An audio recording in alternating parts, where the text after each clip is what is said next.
همیشه بخند و سر و ببر از دلا، دوباره بلند شو امید و ببر از کجا، با پرچم بالا هم سفر ما هر بگیر از رویا، از شب غم تا سحر ما جانمون از فردا، هر پنجشنبه ما پیک شادی. سلام و درود خدمت همه شما بینندگان عزیز و هموطنان به پا خواسته. سلام به جوانهای شورشی و قیام آفرین که هفته گذشته رو به هفته لرزه‌های سرنگونی برای دیکتاتوری ولایت فقیه تبدیل کردند و فریاد ایران برای تغییر رو به گوش جهان رسوندن و در کنار سقز و کردستان ایستادن و شهرهای شورشی رو یکی بعد از دیگری شعله ور کردند. همچنین به اشرف نشانهای خستگی ناپذیر در آمریکا درود میفرستیم که یک سیلی جانانه به بناگوش آخوند رئیسی نواختن و سفرش به آمریکا رو بر سر و عمامش خراب کردن.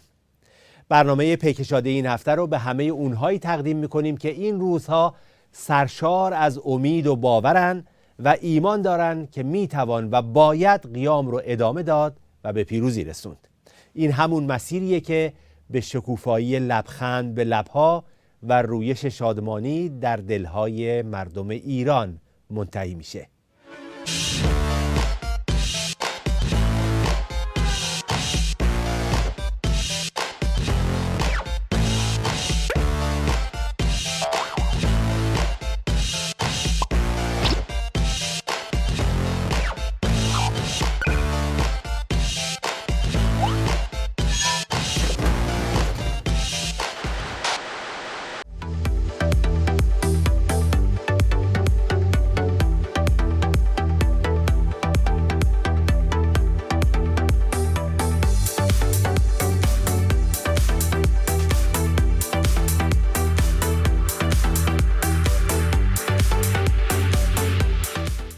هفته خبر تو خبر داره براتون از عظمای طلسم شکسته که توی بنبست بدبختی ها گیر کرده و جلوی سگ و سیله‌هاش به همین بنبست اعتراف میکنه.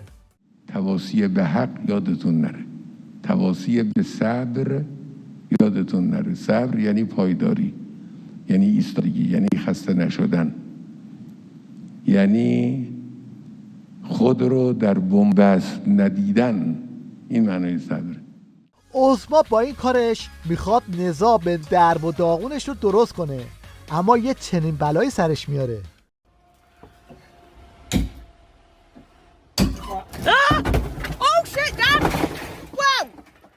همه این اتفاقا تو شرایطی داره میفته که یه پای عظما لب گوره و دایناسورای خبرگانم تو شیش و بش جانشینیش هستن. نمایندگان مجلس خبرگان در این بیانیه در واکنش به برخی شبهات درباره آینده رهبری نظام تصریح کرد خبرگان رهبری به عنوان معتمدان ملت بر اساس وظیفه ذاتی، قانونی و شرعی خود شبهه پراکنی ها رو بی‌معنا دونسته و اعلام میکنه سابقه این مجلس وزین حاکی از توجه به شایسته گزینی و انتخاب اصلح بوده. دعوای انتخاب اصلح بر سر کرسی ولایت احتمالاً یه چیزی تو این مایه هاست.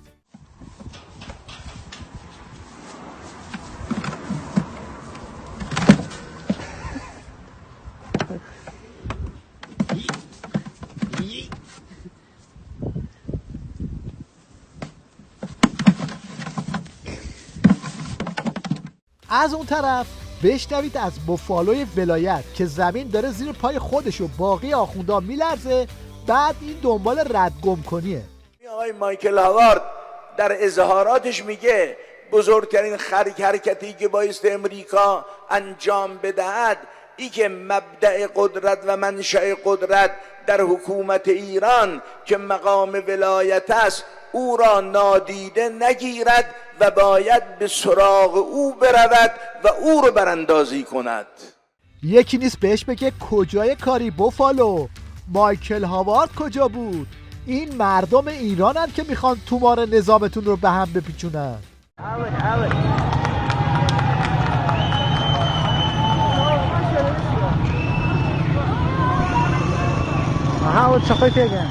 بله، یه چنین طوفانی تو ایران به پا شده که آخوندها هم مجبور به اعتراف شدن و میگن به آخر خط رسیدیم. حکمرانی خوب نیست، بدترین حکمرانی رو ما داریم انجام میدیم. دوستانی که دارید متوسل به زور میشید، توسل به زور یعنی کفگیر به ته دیگ رسیدن. این حرکتان نشان میده ما به آخر خط رسیدیم.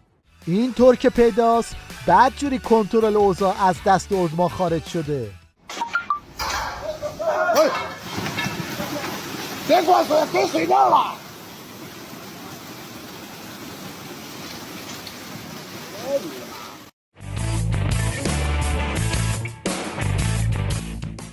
مشنگستان این هفته رو با نعل وارونه عظما درباره دجال بازیشون به اسم 40 شروع میکنید که اسم اون فضاحت رو گذاشته پدیده معجزه‌گون. امسال از همه سالها از همه دوران تاریخ 40 امسال با شکوه‌تر و معظم‌تر انجام گرفت. حقاً و انصافاً باید گفت حادثه 40 این پیاده روی، این حضور همگانی مردم مسلمان، این یک حرکت، یک پدیده معجزه‌گون و معجزه آساست. حالا اگه میخواید بدونید جنبندی واقعی عظما از این کارناوال چی بوده، در یک کلمه زبون حالش اینه: ضرر کردم.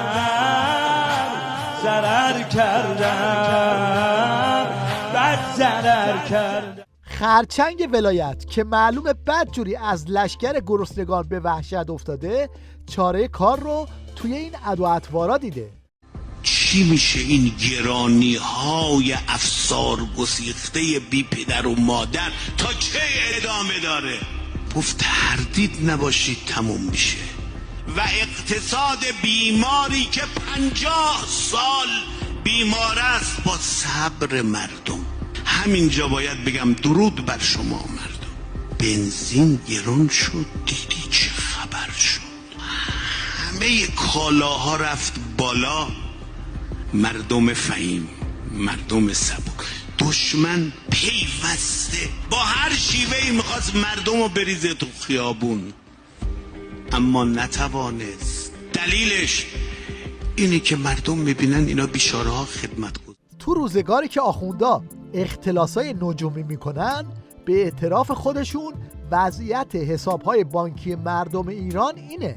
حالا به قول آقای دکتر 90% مردم در واقع همین حسابهای خوب، هم هفته گذشته کردستان بودن، 95% حسابهای مردم زیر 10 میلیونه.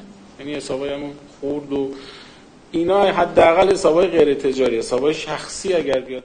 این هم یه نمونه شماتیک از وضعیت دخل و خرج مردم ایران.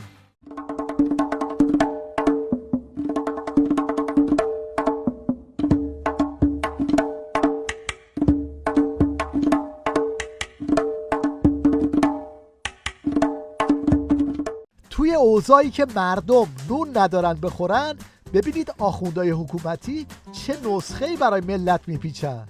اینجور نیست که ما گمان بکنیم حتما اگه ثروت داشته باشیم باید بچه داشته باشیم.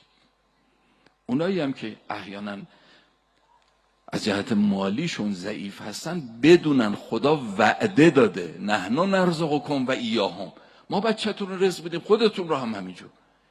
خدا وعده داده، نترس. به هر حال بچه های ما دنباله های ما هستن. حالا هدفشون از این حرفا چیه؟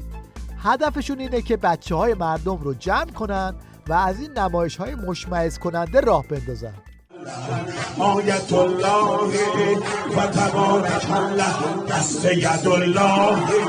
مردم کردستان هم جواب خامنه‌ای و پاسدار ترکیدش رو اینطوری دادن. سنندج 26 شهریور ماه. مشنگستان این هفته رو با شیرینکاری یک خودروی سنتی و هوشمند به پایان میبریم که باید گفت دردش بخوره تو سر سازندگان خودروی ولایی.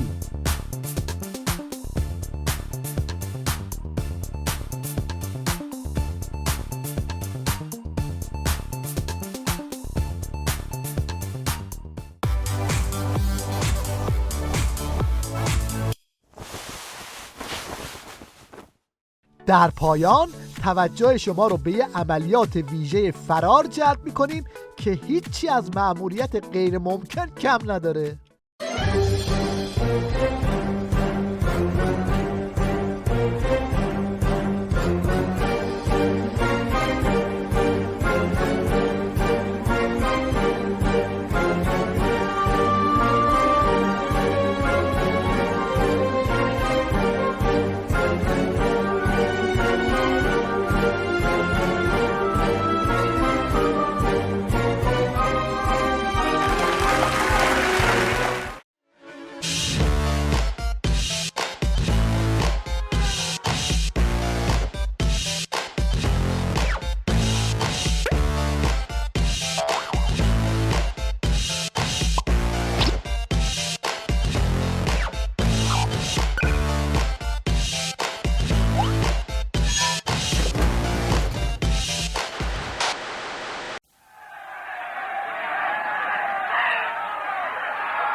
آتشین می شود. یکی برسه به فریادم در رفته کشه ولایت ما خاک شیر شده طلسم عظما خر تو خر شده نظام به بلا وضعمون خراب شده با ویلا با ویلا با ویلا با ویلا با ویلا با ویلا با ویلا با ویلا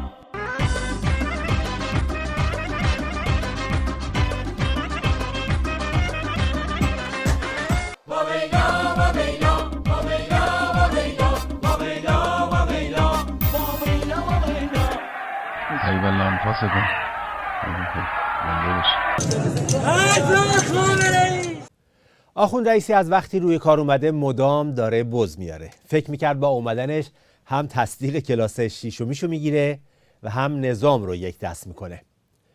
بعد هم قیاما رو سرکوب میکنه و دیگه همه چی تمومه. اما نه به تصدیق کلاس شیشمش رسید و نه نظام ولایت یک دست شد. تازه قیام هم سر باز کرده و عمامای خودش و ولی فقیهش رو پریشون کرده.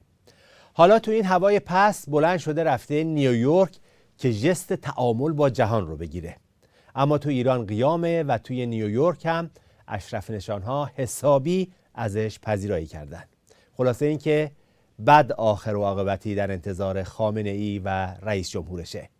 جمهوری اسلامی ایران تبلور یک جانبه گرایی، سلطه طلبی، توسعه دهنده فقر و تبعیض و نابرابری، به کارگیری خشونت و نقض حقوق ملت‌ها است. جمهوری اسلامی مشروعیتش را در افکار عمومی دنیا از دست داده و اراده‌های جدی برای تغییر آن شکل گرفته است. زوال این نظام کهنه تردید ناپذیر است. 4 دهه پیش امام خمینی رحمت الله علیه جلوه جدیدی از جنایت علیه بشریت پرده برداری کرد. داعش ساخته امام خمینی رحمت الله علیه است. من مفتخرم که نماینده رهبری جنگ افروز هستم. ملت ایران پای خود را روی سردار سپهبد حاج قاسم سلیمانی گذاشت. حاج قاسم سلیمانی تجاوزگری و کشتار زنان و کودکان منطقه را در کارنامه سیاه خود دارد. امروز دکترین ما دنیا را آزار می‌دهد. منطق ما ریشه در منطق زور دارد. مردم جهان، حضار محترم، آقای رئیس، جمهوری اسلامی ایران خواستار اطلاع اتمی است. رهبر معظم انقلاب اسلامی شایستگی اخلاقی لازم برای اظهار نظر درباره حقوق بشر را ندارند. امام خامنه‌ای بزرگترین زندان روی زمین را در ایران برپا کرده است. فتوای رهبر معظم انقلاب اسلامی در خدمت کدام آرمان بشری بوده است؟ ما در دوران سختی همسایگان اثبات کردیم که دشمنان همسایگان خود هستیم. ملت ایران با بیرون کردن ما از مملکت خود پیروز خواهد شد. و السلام علیکم و رحمت الله.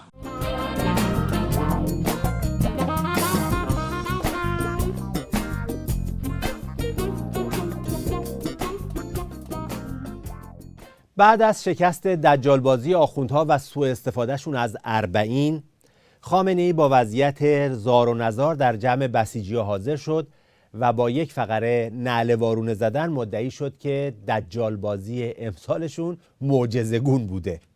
بعدم بسیجی‌ها براش روزه خوندن و پیشاپیش مجلس نشکشی ولی فقیهشون رو برگزار کردن.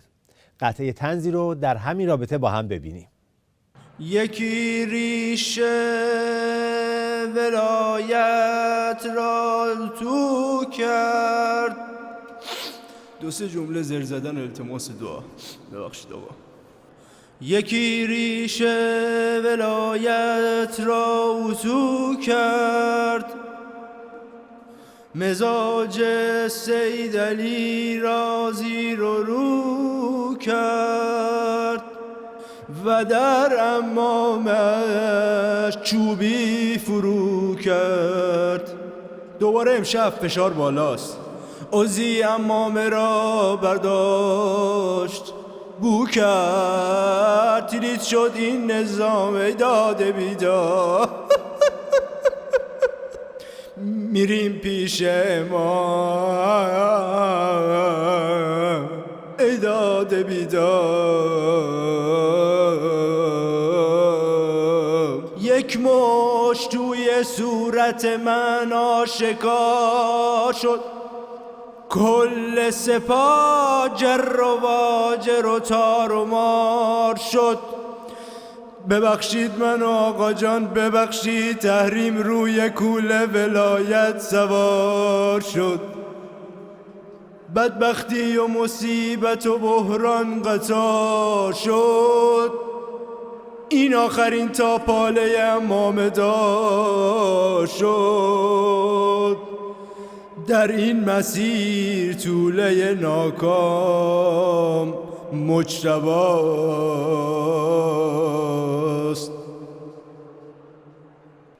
از موتورها تمام افتادن، مثل صیدی به دام افتادن. گله ای از پاسدارگی جیده روی قبر ما افتادن. این گزارش کار بود که دادم.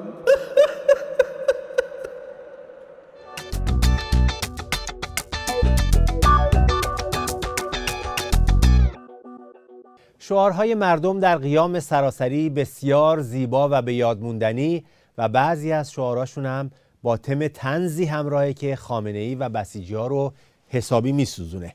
یکی از این شعارها این بود که میگفتن مجتبی بمیری رهبری رو نبینی. این از اون شعاراست که در واقع با یه تیر 2 تا نشون میزنه. هم اشاره به کفن پیچ شدن خامنه‌ای داره و هم ناکامی بچهش. با این مقدمه بریم به فینیتو ببینیم که اونجا چی میگذره.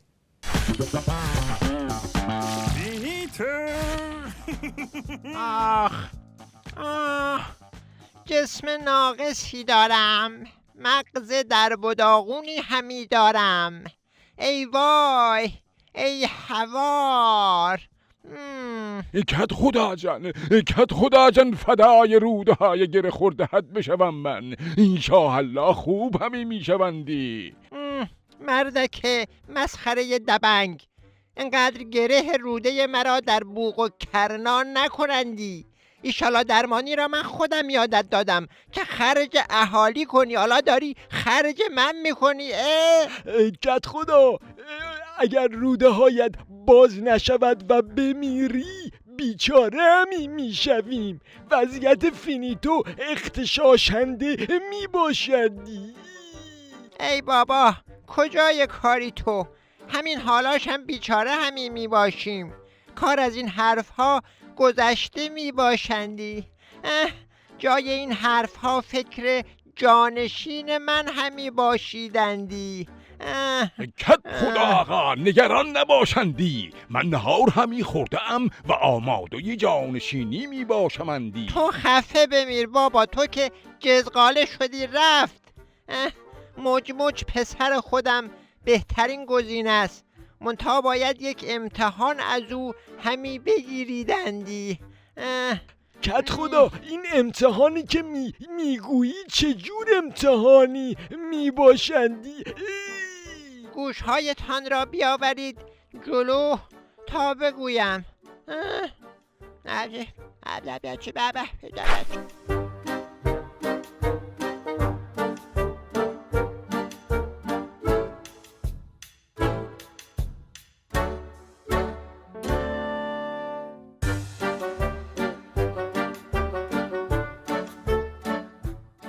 چه شد؟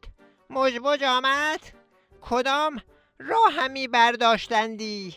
کت خدا ما هنگ همی کرده می باشندی. این پسر یابو اول آمد عمامه را بر سرش همی گذاشت، بعد سکه های طلا را در جیبش فرو همی کرد، بعد هم طناب دار را در دستش گرفت و رفت. حالا حکم چه می باشندی؟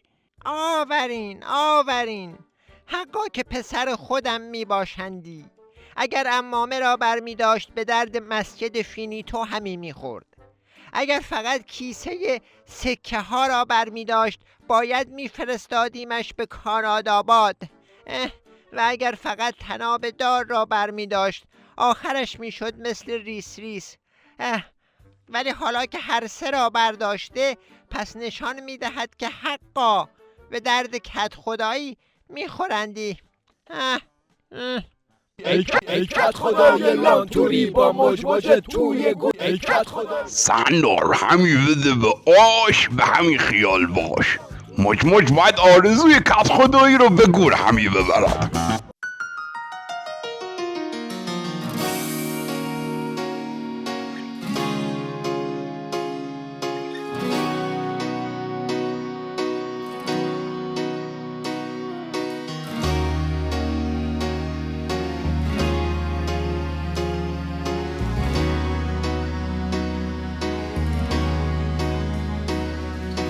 یه دل شکسته، یه عاشق خسته، یه قصه یه تاریک راهی که بسته. از زندگی سیره لحظه ای که میره، از این همه قصه نزدیک بمیره.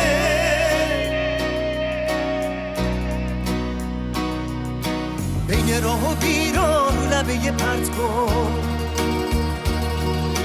پر از حیله دورش، پر از عشق تمساح. حادثه همیشه توی زندگیشه، بهش حرف میزنی عصبانی میشه.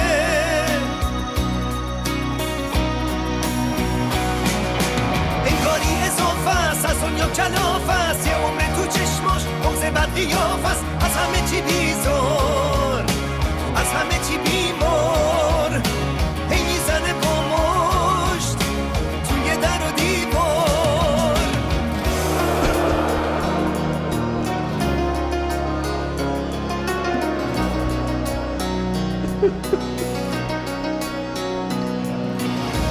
تو جنگ و ستیزه، تعقیب و گریزه، سایه به سایش تقدیر مریضه. ته خط رسیده، از همه بریده، ترس تو وجودش مثل مرگ گزیده.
قیام سراسری مردم ایران همچنان با شتاب ادامه داره و روز نشستن لبخند بر لبهای مردم ایران و شکفتن شادی در دلهاشون نزدیکه.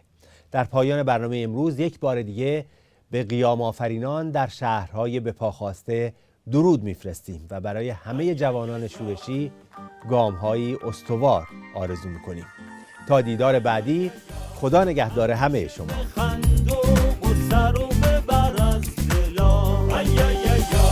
دوباره بلند شو امیدو ببر از کجا با پرچم بالا هم سفر ما هر بگیر از رویا از شب